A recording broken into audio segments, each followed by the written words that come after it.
Click the links for Odyssey and Bit Chute. Join the channel, become a valued member, or support the channel in the various other links listed below. Be sure to join the Telegram and the Gab. Telegram, Gab, and Odyssey. I kind of think those things are the path forward more so than YouTube, which is great to reach a large audience, but you're very, very constrained. Very constrained in what you can say on YouTube, which is what so many people speak kind of around things.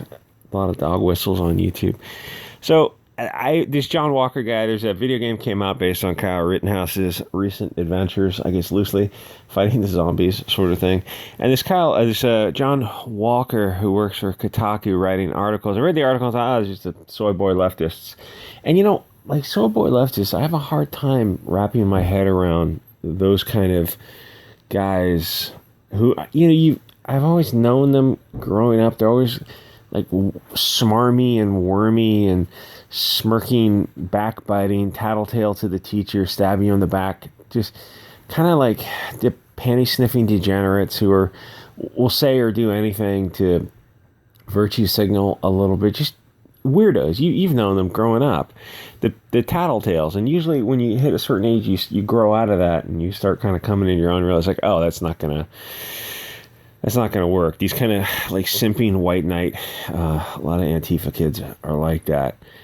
But then I read his article, and he goes, he's got this article about this video game come out from the Swedish game developer, and the article goes on for pages, and it shouldn't. It's just an article about a video game. He doesn't like it because it deals with Kyle, and he's confusing a bunch of words. He's confusing legal terms with colloquialisms, the use of terms at law. Something like murder and killing, they have definitions. Those words have definitions, and to use them loosely, it doesn't make sense because you're discussing a case. So you should use the correct legal definitions of those words, not to avoid necessarily defamation issues, because you're probably judgment proof.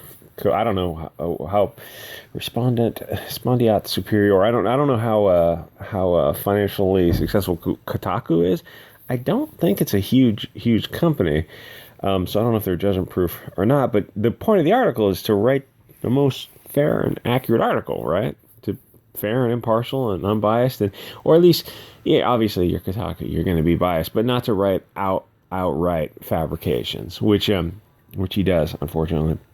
So as I read through his Twitter, I realize, I think this guy's like borderline personality disorder. Kind of, there's a spectrum of psychopathy, sociopathy on one end, and then like perfectly normal, healthy people like myself and you on the other ends of the spectrum. Most people are somewhere, in accord with reality, seeing reality mostly as it is. There's some obvious interpretations on what exactly that is.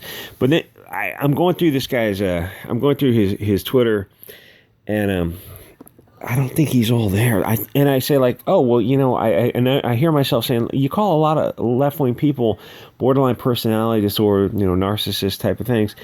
And then I started thinking about it, like, yeah, there's a lot of left-wing people. I don't think it's confirmation bias.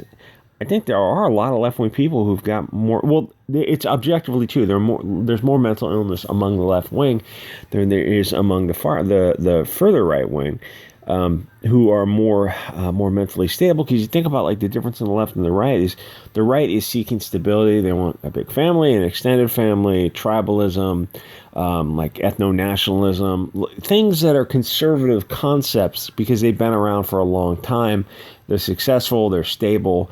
Where people on the left are more likely to be single and childless and divergent from that mainstream patriarchal nationalist kind of stable, structure. So there is going to be more mental illness on the left. And to see somebody like this who calls this beautiful Swedish girl a German of the 1930s, or a Swedish of the there's a Swedish group that is working on trying to save Sweden. That's about as far as I can say on YouTube. You can look her up. You can ask me on Telegram. They're trying to save Sweden. So you see his kind of response. It's like, this isn't a normal response. She's having a she's having a regular conversation with the guy and trying to engage with him as an adult, and he's not, because he's not capable of that. Now, here's the thing with the left. They deplatform and censor much more so than the right because they don't have the stronger argument. If you have a stronger argument, you want both sides to be heard. You like, let's get to this open marketplace of ideas. You speak, and then I'll rebut it, and then vice versa. It's like we get this, the best ideas rising to the surface. They do this thing where they just ad hominem because they're trying to deflect and shut down the conversation. As somebody points out, he really does look like that. Now, the funny thing is, this chick, she's the wife of one of the game developers. It's just a lighthearted game. She looks like this. Now, here's the thing. I've said this many times before. Like, what you put out in the universe is what you get back. People on the right are going to be, on average, I'm just talking about big probabilities, better looking, taller, healthier, more symmetrical than people on the left. So there's a nature nurture thing going on there, where people on the left are more likely to look like this. Rode hard, put away. They look like this, betas or whatever they call it now, gammas, I think, for a reason. And their politics follow this marginalized and disenfranchised and oppressed type of mentality, because they see themselves as these wormy, ugly, bottom feeder. I kind of like beta orbiters, like panty sniffers. I use that phrase because they're not the guys who get the girls, but they're the guys who try to, like, they don't even have hopes of stealing your girl away so much as they do of trying to, like, white knight simp. I've seen it before, and it's just the cringiest, most disgusting behavior, and it's always these kind of wormy guys. And before Antifa kind of came, they were mostly this kind of harmless pervert pests like this. And then it kind of, Antifa gave them something to nucleate around, and they had a purpose. And hopefully if they're in Antifa, they're getting laid. And like, I say with Antifa is like, if you took those guys, or the girls, and you, like, we're going to physically train. They think that physical training, exercise is part of the patriarchy or something. And I say, and they go, if they physically trained, got in shape, ate less, and got some exercise, aren't you afraid they're going to be better fighting machines? No. If they get in shape, they probably won't be Antifa anymore. I say that with absolute confidence. You're going to lose. If you had a bunch of these skinny fat or fat Antifa kids and they lost weight, they got in shape, they started exercising, all of a sudden they wouldn't be invisible anymore. I'm talking mostly about the guys, because men are people who are the ones who are setting policy for any organization. They wouldn't be Antifa because suddenly people wouldn't be invisible. They'd be getting more friendly smiles. They get more looks. Suddenly they'd have a little bit of confidence. You'd lose a big percentage of the men in Antifa because they would discover that, oh, Antifa's for losers. For most part, they do have some legitimate grievances, but a big percentage of them, you look on like, oh, these are guys who just are just losers. Like, they don't want to. They're not dumb necessarily, but they're just, like, overeating, playing video games. They're just kind of a little bit too fat and schlubby. It's like they don't want to do anything to kind of better themselves, and they think like, oh, they're invisible to women. It's like, yeah, you're invisible to women because you're making yourself kind of unattractive by overeating. You get this, obese or just a little bit obese. It's like you're not trying. Why would they find you attractive? Like, you don't find obese women attractive. Why would these women you're looking at? There's a lot of like passive aggressive anger with these kind of guys who I've kind of seen. I've kind of observed it kind of before Antifa was even a thing.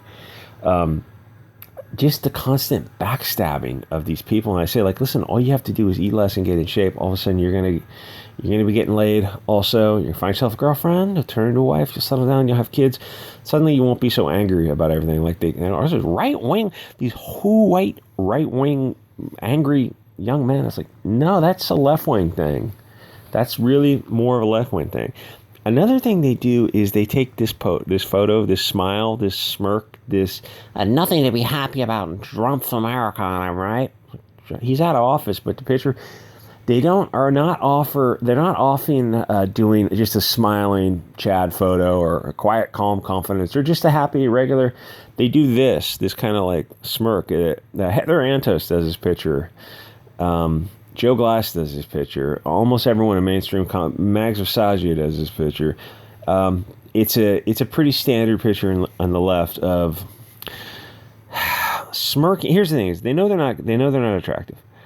They also know that there's some hatred for the big bulk of people on the left towards attractive people. Where you look at that Swedish girl who's attractive blonde, because they know the same thing I just said is that if you take a collection of people and you put them on a spectrum of attractive, not attractive, you're going to have a bigger collection of attractive people on the right. Not all of them, obviously. It's just probabilities and averages. You're going to have more attractive people